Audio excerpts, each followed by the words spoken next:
Welcome to Shanmugam IAS academy. இன்னைக்கு நம்ம பார்க்க போகிறது மத்திய அரசின் முக்கியமான திட்டங்கள். ஃபர்ஸ்ட் நம்ம பார்க்க போகிறது அடல் பென்ஷன் யோஜனா. இது வந்து pension scheme. So Atal pension Yojana திட்டம் எப்போ கொண்டு வந்தாங்க அப்படின்னா மே 9 2015. இந்த திட்டம் முக்கியமான நோக்கம் என்னன்னு பார்த்தோம்னா ஓய்வூதிய திட்டத்தின் கீழ் உள்ளவர்களுடைய எண்ணிக்கையை அதிகரிக்க வேண்டும் அப்படிங்கிறது இந்த திட்டத்தோட முக்கியமான நோக்கம். அடல் பென்ஷன் யோஜனா அப்படிங்கிறது பிரதமர் நரேந்திர மோடியால கொண்டு வரப்பட்ட ஜன் சுரக்ஷா யோஜனா திட்டத்தில் இருக்கிற ஒரு திட்டம் தான் இந்த அடல் பென்ஷன் யோஜனா திட்டம். இந்த திட்டத்தின் மூலமா ஓய்வூதிய திட்ட பயனாளிகளுடைய எண்ணிக்கையை அதிகரிக்கிறதா இந்த திட்டத்தோடைய முக்கியமான நோக்கம். இந்திய குடிமகனா இருக்கிறவங்க 18 இருந்து 40 வயதுக்குள்ள இருக்கிற எந்த ஒரு இந்திய குடிமகனும் இந்த திட்டத்துல இணைவதற்கு தகுதியானவங்களா இருக்காங்க. அடல் பென்ஷன் யோஜனாவை பொறுத்த வரைக்கும் இந்த திட்டத்தின் கீழ் இருக்கக்கூடிய பயனாளிகள் 20 ஆண்டுகளுக்கு அவங்களுடைய பங்களிப்பை கொடுக்கணும். அதாவது 20 ஆண்டுகளுக்கு அவங்க தங்களுடைய வைப்பு நிதியா அவங்களுடைய ஓய்வூதியத்தை பெறுவதற்காக வைக்க வேணும். அதாவது 1000 ரூபாயிலிருந்து 5000 ரூபாய் வரைக்கும் மாதம் அவங்களுக்கு ஓய்வூதியமா கிடைக்கிற வகையில இந்த திட்டத்தை கொண்டு வந்திருக்காங்க. அடல் பென்ஷன் யோஜனாவை பொறுத்த வரைக்கும் இந்த திட்டத்தின் கீழ் இருக்கிற பயனாளிகளுக்கு குறைந்தபட்சம் 1000 5000 வரைக்கும் அவங்களுடைய ஓய்வூதிய திட்டம் வழங்கப்படும். அடுத்ததான் நம்ம பார்க்க போறது ஸ்வச் பாரத் அபியான். இந்த திட்டம் அக்டோபர் 2 2014 அன்றைக்கு தொடங்கப்பட்டது. இதோட முக்கியமான நோக்கமே தூய்மையான மற்றும் சுகாதாரமான இந்தியாவை உருவாக்கணும் அப்படிங்கிற மகாத்மா காந்தியோட கனவை நிறைவேற்றுவதற்காக கொண்டு வரப்பட்டதுதான் ஸ்வச் பாரத் அபியான். இது நகர்ப்புற மேம்பாட்டு அமைச்சகம், அதாவது ministry of urban development and ministry of drinking water and sanitation இந்த 2 டிபார்ட்மெண்ட் மூலமா தான் இந்த ஸ்வச் பாரத் அபியான் அப்படிங்கிற இந்த திட்டத்தை வந்து செயல்படுத்துறாங்க. இதோட முக்கியமான நோக்கமே மகாத்மா காந்தியோடைய 150வது பிறந்த நாளான அக்டோபர் 2 2019 தூய்மை இந்தியா அப்படிங்கிற ஒரு தொலைநோக்கு திட்டத்தை உருவாக்குனாங்க. ஸோ அதுக்காக உருவாக்கப்பட்டதான் இந்த ஸ்வச் பாரத் அபியான் திட்டம். இந்திய ரூபாயில 62,000 கோடிக்கு மேல இதுக்கான முதலீடு ஒதுக்கி இருக்காங்க. இந்த திட்டத்தின் மூலமா பிரச்சாரம் பண்ணும் பொழுதே அரசியலுக்கு அப்பாற்பட்டு தேசபக்தியால் ஈர்க்கப்பட்டது அப்படிங்கிற பிரச்சாரத்தை தான் இந்த அரசாங்கம் அறிவித்தாங்க. ஸோ ஸ்வச் பாரத் திட்டத்தின் மூலமா இந்தியாவில் சில நிறைய மாற்றங்களை கொண்டு வரதுக்கு தான் வந்துட்டு இந்த ஸ்வச் பாரத் அபியான் திட்டம் கொண்டு வரப்பட்டது. இந்தியாவில் திறந்த வெளியில மலம் கழிக்கும் முறையை ஒழிக்கணும், சுகாதாரமற்ற கழிப்பறைகளை மாற்றணும், மனித கழிவுகளை அகற்றும் முறைகளை மாற்றுவதும் மக்களிடத்துல நடத்தை மாற்றங்களை கொண்டு வருவதற்காகவும் தான் இந்த திட்டத்தை கொண்டு வந்தாங்க. இது மூலமா நம்ம தூய்மையான இந்தியாவை உருவாக்க முடியும்னு நம்பினாங்க.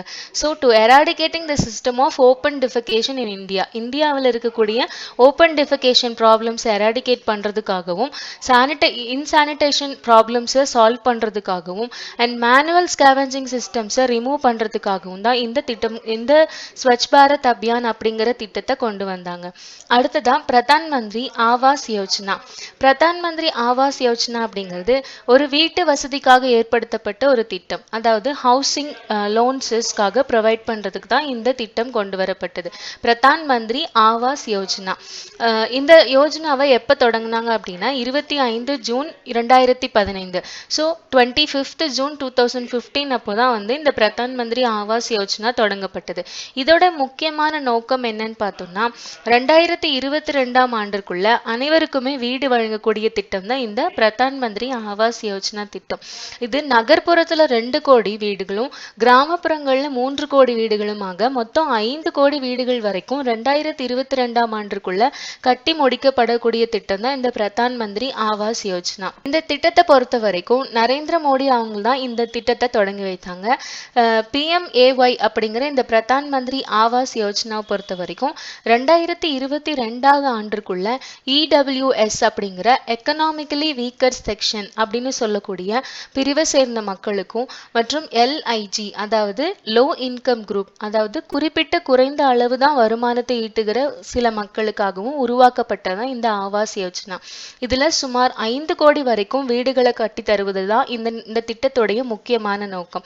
இந்த வீடுகள்லாம் எப்படிப்பட்டதா இருக்கும் அப்படின்னா மலிவு விலை வீடுகளை கொடுக்கறதா வந்து இந்த பிரதான் மந்திரி ஆவாஸ் யோஜனாவோட முக்கியமான நோக்கமே.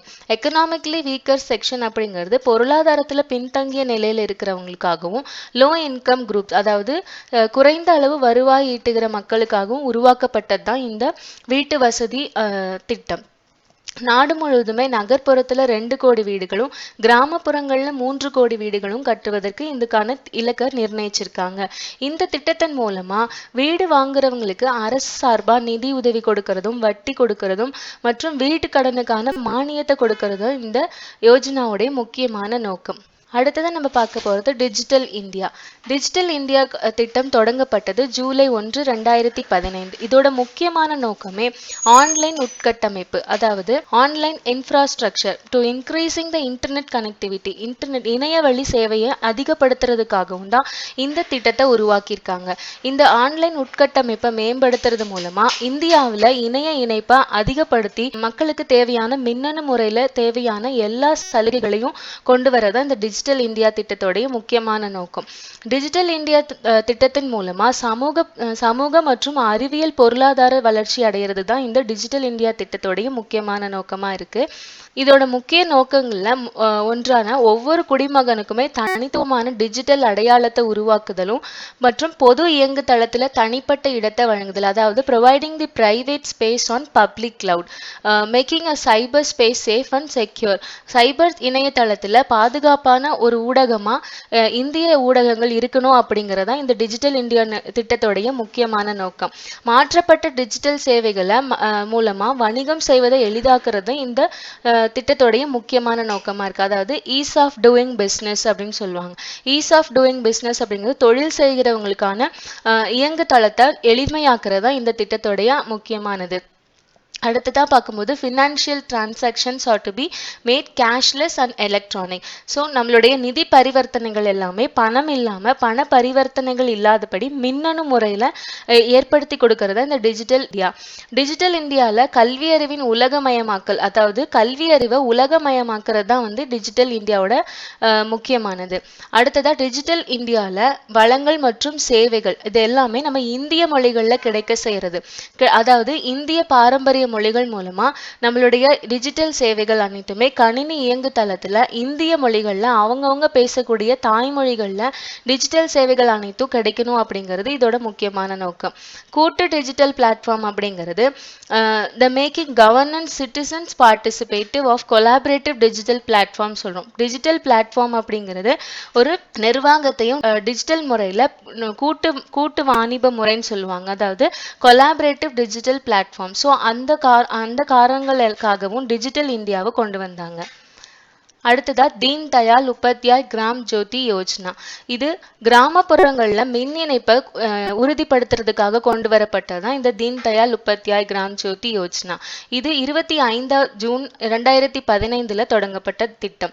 இந்த திட்டத்தோடைய முக்கியமான நோக்கம் எல்லா கிராமப்புற குடும்பங்களுக்கும் மற்றும் விவசாய தேவைகளுக்காகவும் மின் இணைப்புடைய உட்கட்டமைப்பு வசதிகளை அளப்பரியதாக பயன்படுத்துறதா இந்த தீன் தயாள் உபாத்யாய் கிராம் ஜோதி யோஜனா.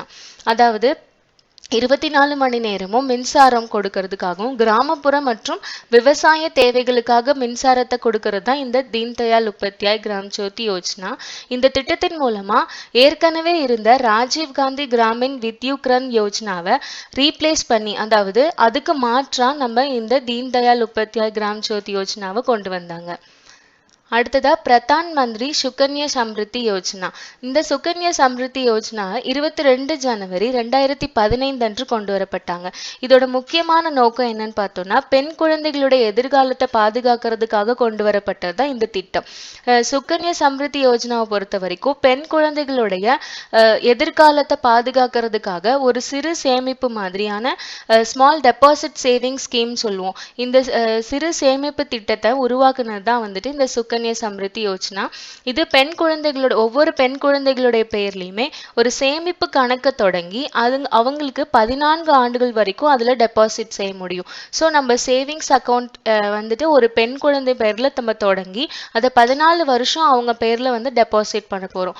ஸோ பெண் குழந்தை வந்து 18 வயது அடைந்ததுக்கு அப்புறமா அவங்களோட திருமணத்திற்காகவோ அல்லது மேற்படிப்புக்காகவோ, ஸோ அவங்களோட மேரேஜ்க்காக இல்லைன்னா அவங்களுடைய ஹையர் ஸ்டடீஸ்க்காக நம்ம வந்து 50% ஆஃப் அமௌண்ட்டை நம்ம வித்ட்ரா பண்ணிக்க முடியும். ஸோ அது அவங்க 18 வயது அடைந்ததுக்கு அப்புறமா தான் நம்ம வித்ட்ரா பண்ண முடியும்.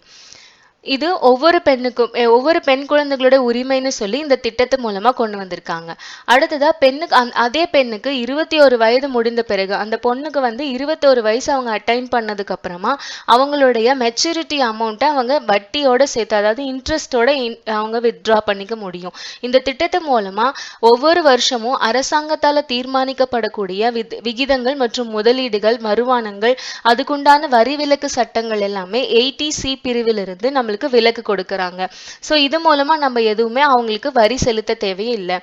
அதிகபட்சமா ஆண்டுக்கு 1.5 லட்சம் வரைக்கும், குறைந்தபட்ச வைப்பு நிதியா நம்ம 1000 ரூபாய் வரைக்கும் இந்த பெண் குழந்தைகள் பேர்ல நம்ம டெபாசிட் பண்ணிக்க முடியும். இந்த யாரெல்லாம் இந்த ஸ்கீம்க்கு எலிஜிபிளா இருப்பாங்க அப்படின்னா, பெற்றோர்கள் வேறு பெயரில் இருக்கிற மற்றொரு கணக்கு தொடங்கலாம். இல்ல அப்படின்னா 2 பெண் குழந்தைகள் இருந்தாங்க அப்படின்னா இரட்டை குழந்தைகளுக்கும் இந்த ஸ்கீம் பொருந்தும். சோ இந்த திட்டத்தின் மூலமா இரட்டை குழந்தைகளுக்கும் இல்ல வந்து 2 பெண் குழந்தை வைத்திருக்கிற பெற்றோர்களுக்கும் இந்த திட்டம் வந்து பொருந்தும்.